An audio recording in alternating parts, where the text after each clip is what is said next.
Stargirl Season 3, Episode 8 had a bunch of big reveals in it, and especially a big twist on Mr. Bones. So let's talk about it. But before I get into it, welcome to NonStopAntonio, where I talk about everything nerdy. If you like content just like this, hit the subscribe button for more, and I hope you enjoy this video. So let's start off with saying that this week's episode of Stargirl was really good. I really liked it. I think Infinity Inc. Part 1 and Part 2 were some of the best episodes this season so far, and I'm really liking what they introduced into this episode, all the characters, and where it's going to go forward. We learned a lot about how the Shade is as a person, how he always runs away from his fears, and he never really faces them. And that's why even when he's in the Shadowlands with Pat, he runs away from every situation, and Pat tells him he has to face it. He has to face his fears for once, which I thought was really interesting. They actually taught us more about the Shade in the last two episodes, and they're really putting him as a big character for this season, and I like seeing him as a good person. Because yeah, he was a villain in the first season when we didn't meet him, where he, helped kill the JSA. And then he became a hero / anti-hero. He's just pretty much helping the heroes in season 2 and now season 3. I wouldn't say he's a hero, but he is helping the heroes, which it's cool development to see this guy who doesn't want to help anyone. He sticks to himself, kind of growing and learning to be with people and help people. Because even at the end of the episode, he offers to help Todd learn his shadow powers. And I think that's pretty cool because, well, Todd needs a mentor to help him with the shadows. And who is the perfect person to do that? The Shade. But speaking of the shadows, let's talk about the Shadowlands part of the episode. So you have Shade and Pat starting off the episode being in the Shadowlands. Shade tells him how Jenny's powers have been messing with the lands, having the green fire everywhere, which is kind of messing up everything going on. He can't leave because of it, and he can't really go anywhere, and the Shadowlands is in utter chaos because of it. And I find it ironic that Shade is the one telling Pat to not look into his fears, ignore them. It's going to show your deepest, darkest fears, and it's going to really mess with you. And then it's the Shade that gets most of his fears and regrets brought up. When they go through the first door, it brings him to the diner where he didn't forgive the gambler. So he regrets not forgiving the gambler before he died, because that is another person that died before he was able to forgive them, or they were able to forgive him. Because the gambler brings up the Shade's sister, and we find out later that the Shade never actually went to see his sister before she died, and he regrets that. He never faced it. He never really dealt with any grief because he just ignored it and ran away. But when we get to Pat's regrets and fears, he gets brought to his father. And the thing is that his father said all this horrible things to him. He's not a leader. It's his fault. His mother and him got separated and grew apart. It's Pat's fault that he's never going to be a leader. It's always Pat's fault. Even Pat was like, he's said this isn't new. His father was this bad. Even though, because of everything, Pat still misses his father and cared about him, really showing you how good of a person Pat really is. But the one thing that the Shadowlands really did show to Pat was the fact that he's not really been a father for his own son. He's kind of being that father that's kind of distant, mostly because of the fact that he's so into helping Courtney with the JSA and being heroes that he's kind of left his son in the dust, which I think is going to be a big step for him to try to reconnect with Mike again and be that father that his father never was. But they eventually do get out of the Shadowlands because of Jade and Obsidian coming together. But before we get into that part, let's jump back to the beginning where we find out more about Helix. So Helix is shutting down in a lockdown because of what happened with Todd and Jenny. And the thing is, they showed a bunch of characters that I literally talked about last week who were part of Helix.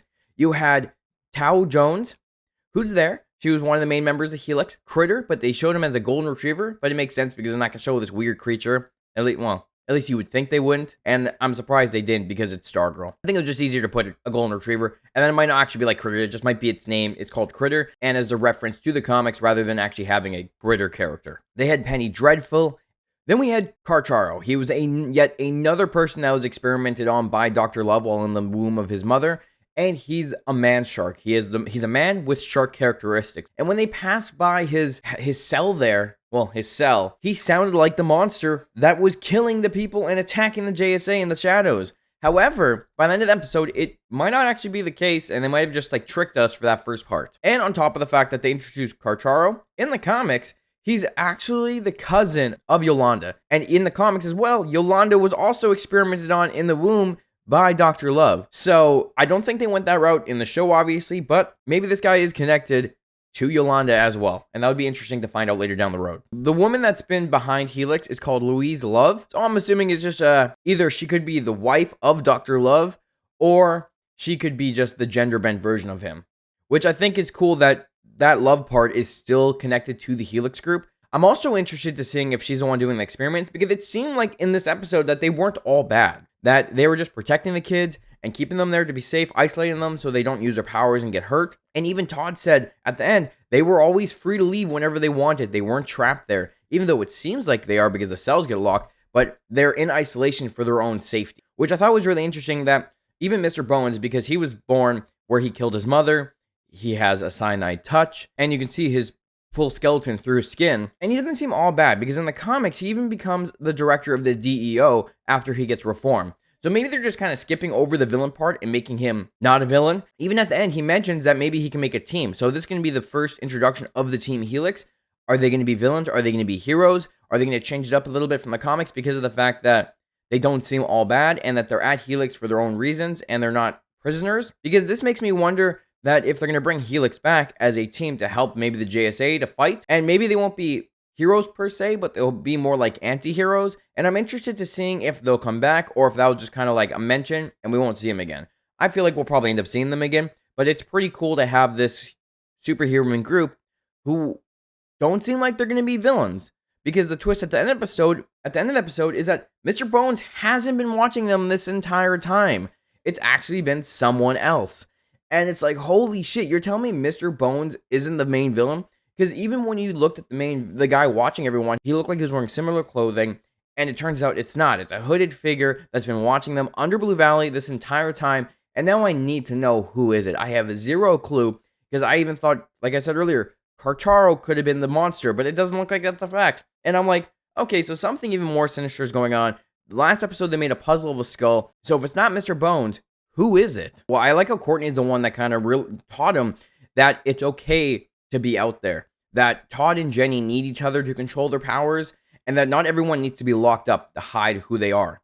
That their powers aren't something that needs to be hidden away. It's something they need to learn and control so they can live and not live in isolation, because there's no point in living in isolation, because then you don't have anyone. Because even Courtney says, if we're alone, what's the point of anything? And she understands why Mr. Bones is doing what he's doing, but she doesn't agree with what he's doing.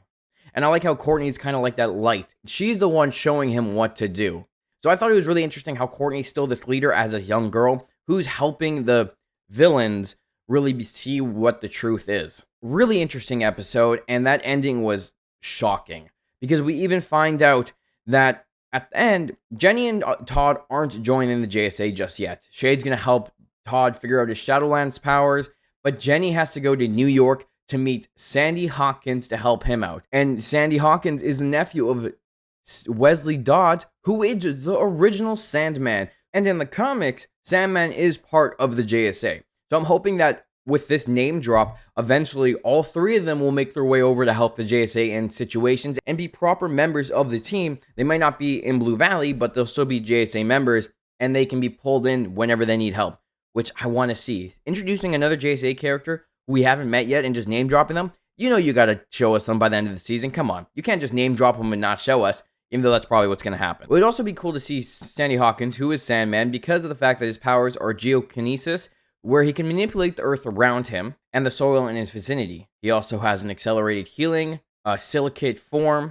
which is a form to transform into sand-like material, silica phasing, where his molecules can pass through solid objects that contain traces of silica. He has precognitive nightmares, which is how he's seeing all these people who need help. So I really want to see him come into. This is a really cool character. It sounds cool, and I want to see him join the JSA or meet Courtney, because he's yet another character we haven't met yet who's tied to the original JSA and other characters who are also tied to the JSA.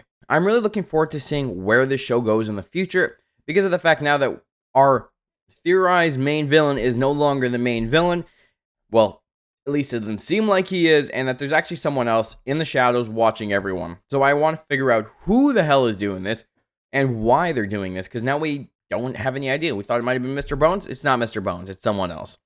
And I'm interested to finding out. I think episode 10 is called like the reveal of the murderer or something, so I'm looking forward to figuring out who it is and when we finally figure out what's going on. And I wouldn't be surprised if the person who was killing people was Grundy, because of the fact that we actually haven't seen Grundy, and I think he's supposed to appear this season again, and the fact that Grundy doesn't ever really die. But let's talk about the trailer for the next episode, which is a pretty short one, and it looks like the JSA is going to be going against Cameron, because Courtney decides that it's time to tell him about the JSA, what's happened, and what she's done, which it doesn't actually look like he's attacking her in any way, but it's actually Yolanda and Rick who are going after the Icicle family. The grandma's using her powers, so she's actually revealing that she has them, and Cameron's trying to protect Courtney as Courtney tries to protect him. It looks like when Rick goes to slam a chair on them, he puts up like an ice barrier to block it. So Rick is going down a dark path. I'm thinking it's kind of the anger from his powers that are making him more angry to fight, and Yolanda just has trust issues and is definitely going to be fighting them. And I'm more interested in seeing what's happening this episode, because it's also titled The Monster. I'm wondering if we'll see the monster that killed the gambler, or if the monster is supposed to be Cameron losing control of his powers and turning evil. So I'm interested to seeing what happens there, because I think it's going to be a really cool episode, especially for Courtney and Cameron, because of the fact that there's two sides. Courtney's been lying to him for a long time. Cameron really cares about that, but when you find out the person that you care about has been lying to you, usually those people snap. So it could be Cameron going down a dark path, or Cameron understanding what happened, finally realizing how his family really is, and his family betraying him. And by family, I mean his grandmother.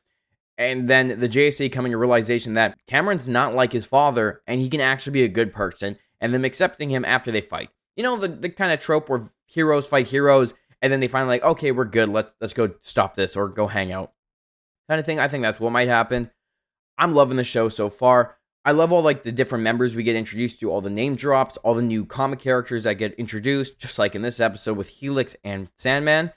I'm loving what's going on right now, and I cannot wait for next week's episode. What did you think of this week's? Let me know down in the comments. Were there any Easter eggs or details I might have missed? And thanks for watching. If you like this video, hit the subscribe button for more, and I'll talk to you later.